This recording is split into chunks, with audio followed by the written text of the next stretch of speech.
Morning, guys. Today's Gyan video is talking about how to talk to people who have lost a loved one or a near and dear one.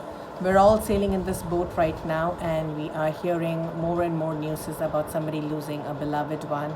And then we're caught in this kind of a confusion as to, what can I say? What can I do to make the person feel better? And here are some things that you don't want to be saying and suggestions on things that you could be saying.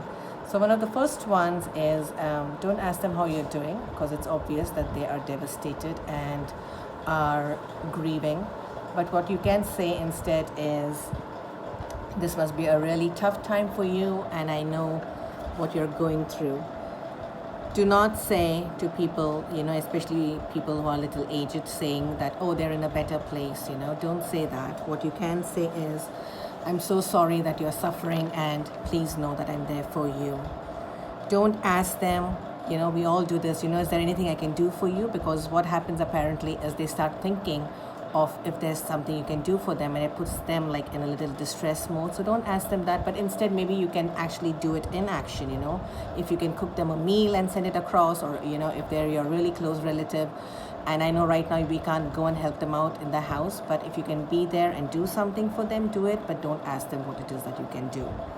Another thing is, don't say, I know how you feel. This one is especially, I want to bring emphasis on it, is because we don't know how they feel, So what we can say is, I can only imagine what you must be feeling right now.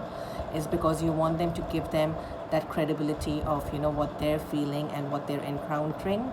Let them validate it in their own space. So don't say, I know how you're feeling, because I've been through that too. Sometimes I want to tell the person that, no, you don't know what I'm feeling, because you're not in the same situation as me. So try just letting them know that, you understand their suffering.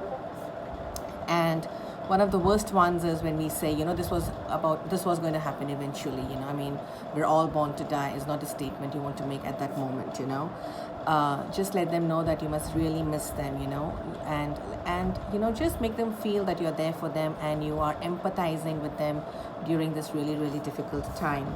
And last but not the least, sometimes we try to make them feel better. We say, oh, you're handling this really well, I'm so proud of you and all that.